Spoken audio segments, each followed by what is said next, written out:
I have the pleasure now of introducing a guy who, for me, is a rock star in the area of media research. I've been following Larry's work since I was back in radio back in the day here in LA. He's one of the most lucid and insightful media researchers who's about to now come tell us from the point of view at Edison Research, his firm, how we are responding to this new era of opportunities and possibilities in the car to deal with media and these new connected technologies. Please welcome Larry Rosin from Edison Media Research.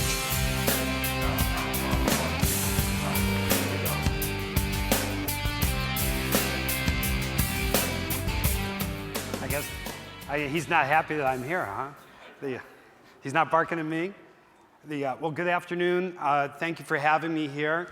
I'm Larry Rosin with Edison Research. We're in New Jersey. We're best known, can I get my stuff put up on the preview monitor there? So we're best known as, actually not in media, we're best known as the company that does the exit polls for the television networks on election night. Most of you, when you watch TV on election night, you'll hear Fox say, according to our Fox exit poll, and NBC talking about their NBC exit poll. In point of fact, there's just one exit poll. The networks pool their money together, hire one company to do that, and we've had that contract since 2003. So I'll be around later in the conference if any of you want to talk about exit polling or what's going to happen. We'll do the primaries and then the big presidential election in the fall. I'm happy to chat about that. But the other side of what we do is media research, as you just heard, and many of you are probably not aware that there is a lot of data that is being produced about what people actually are consuming and listening to when they're driving their cars. So today I want to show you the results of some both qualitative and quantitative data that we have. And mostly I'm going to show results from a study we call the Infinite Dial, where we're tracking a lot of these things. And we do that, it's a national survey done to very high standards, and we partner with a company called Triton Digital for that. And so we did this study earlier this year, and what I'm going to concentrate on is what we found, the difference in people who drive newer cars versus people who drive older cars and what they're consuming in the car. So from our survey, we asked people if they drive, what the model year of the primary car that they drive is, and 61% said their car is from 2009 or earlier, and 39% are from 2010 and newer. So I'm going to look at the differences in some of those people, but we also do qualitative research where we talk to people who have some of the most brand new cars and ask them about that experience, and I'll show a little preview of that here.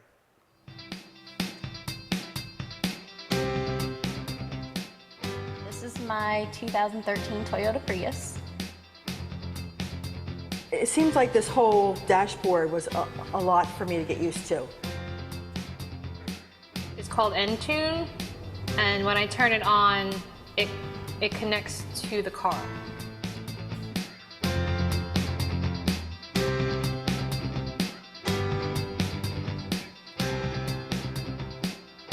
When I get in the car, if I don't feel like listening to whatever I was listening to last, my iPod, the radio, Pandora, whatever, I can hit the audio button and it'll give me a list of options to choose from. So AM, FM, satellite, all that stuff. So I like Pandora for longer trips because I don't have to change and it's like a surprise. So then I'm not thinking about it. Do you ever listen to just regular radio?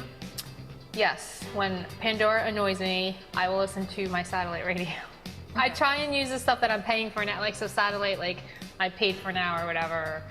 And I feel like I can listen to radio anytime. So I try and use all of the features that I paid for this car.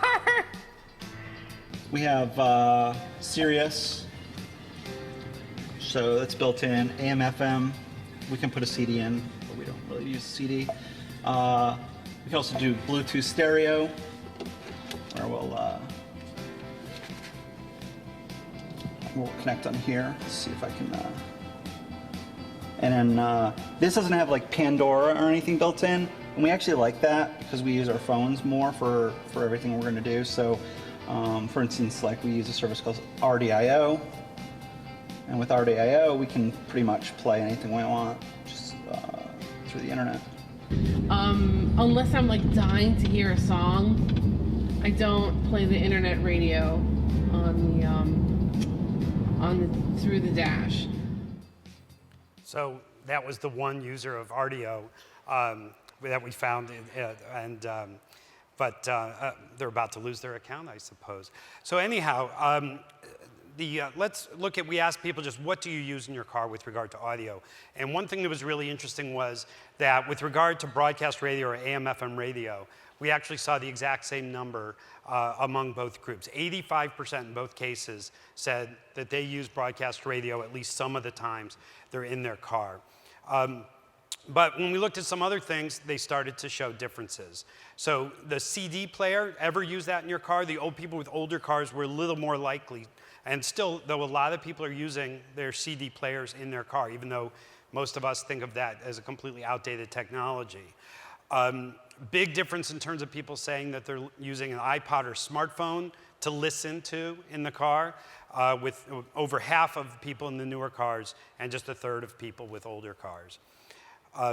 A big difference as well in terms of ever using internet radio. That would be Pandora or Spotify or RDO, like we heard, with 10 percentage points higher with the newer cars. And if we had cut this more finely, 2011, 2012 cars or earlier, obviously those numbers would go up even more.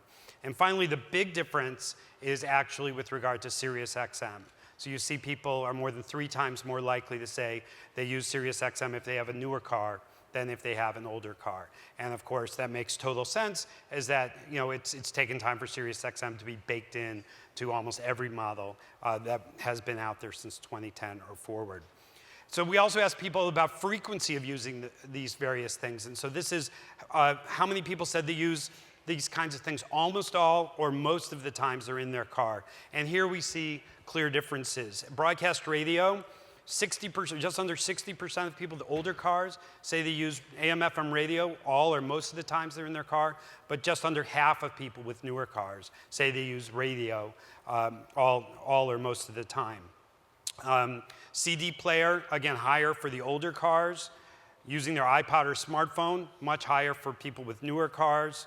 Internet radio, still not that widely used in car. That's just sort of taking off, just getting started. It's still kind of difficult and problematic in terms of doing. So while it's higher for people with newer cars, it's still a relatively small number at 10%. But the big, big difference is in terms of frequently using is Sirius XM radio, where people are, naturally speaking, since they're much more likely to have it, they're much more likely to use it regularly. And those who do use it tend to use it a lot in other data that we show. If someone's dropping the $10 or so a month on Sirius XM, it's because they're getting value for it and they're using it a lot. So let's look further at what some of these people say about how their behaviors have changed as a result of getting these newer cars. It's changed a lot. I mean, before, like I said, I was listening to the radio, and I kind of just got fed up listening to the same songs over and over and over again. So having my Pandora and my iPod and my phone all kind of right there really just makes the driving a lot easier. I would say my last car was probably 50-50 between like radio and CDs, to be honest. And now this car? This car is almost exclusively iPod, except for long drives, then I switched to Pandora. That's definitely changed. I would listen to FM on a regular basis, and now I generally listen to Sirius or my iPod. I used to only listen to NPR. I don't really like to listen to like conventional radio and stuff, and messing with commercials and whatever, so I would just always leave it on NPR all the time. And now that I can play Pandora in the car, I listen to music probably half the time. In my old car, I used satellite radio a lot, and I like had a subscription. This car, I got like 3 months for free, so I'm not going to renew the subscription because I have Pandora and I have my phone, and it's just easier to play that kind of stuff. For FM radio, I don't listen to it as often anymore because I don't have to. Maybe I'll put on Z100 if I was driving in the morning, just like, from high school days and stuff. But I really don't listen to it anymore. Now, I want to say like 90% of my listening is just XM. I can tell you where the differences happen. In the old car, we had the radio, and we could only listen to radio. And we had handfuls of stations that we could listen to, and not anything that she always liked. So she was constantly pressing the button. Pressing the button. So I would sit in the car for the entire ride with her pressing the button until she found something. Now she finds something with these stations we've got and just sticks with it. So I don't go as haywire and crazy over her clicking the button. Right, and I do more singing out loud in the car. Yeah.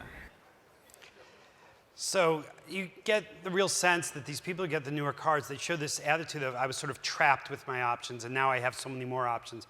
And they have almost a sense of freedom from that. So then we went on to say, what's the thing you use the most in the car? And here's where you see the biggest difference, is people with older cars, the primary thing they're using is AM/FM radio, 63%, and it's under half of people with the newer cars. And again, if we had sliced that more finely, the people with cars 2011 and newer, 2012 and newer, et cetera, the broadcast radio number would continue to go down, and we're continuing to track this as it changes. The big thing is, among people who do have SiriusXM, they really use SiriusXM. So well over, more than half, 55% of those people who said they subscribe to SiriusXM said that it's what they use the most in the car, which again is logical, but it's interesting to see in terms of the data. We described a connected car in our survey as having something like Ford Sync or Toyota Entune, et cetera, and you see the big difference in terms of the percentage of people. And if there's interest, come find me later, send me an email, or track me down through my website, because we can look at the data through that 22%, obviously, and you see much more dramatic changes yet. So then the big change is what big question might be, how do people feel about all these changes? How, once they've had them for a little while in their car, and so we asked about that as well. Oh, it's miles different. It's so convenient for me to play music and to navigate, to use the GPS. It's just more relaxing experience rather than looking at the GPS or the phone and then like trying to figure out where I am. It kind of just tells you everything on the dashboard, which is great for me because I don't need to be distracted while I'm driving. Our prior car was 12 years old, so, or maybe 13 years old now. So going from what we had to what we've got now, it was, like almost space age. Do you think you could go back to having? Absolutely not. No way. No way. No. Once you're using it, once you've got it, there's no way you could ever go back.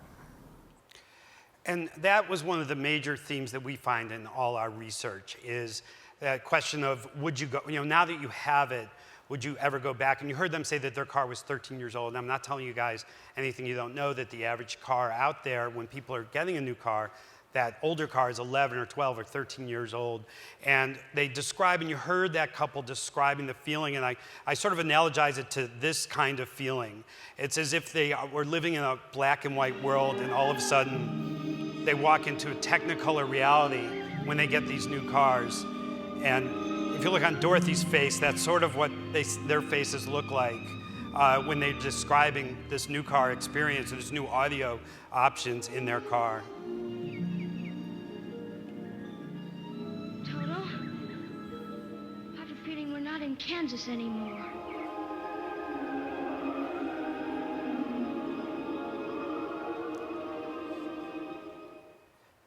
So that's just a quick overview of some of the data that we are tracking in terms of what's going on out there with regard to what people are consuming in their cars. We have tons of other stuff that we're doing, where we're tracking the time that people spend. We're just launching a project where we're looking literally down to the second and following people as they change their options or tune around or things of that nature. So if there is any interest or are any questions, I do believe I have a couple minutes to take some.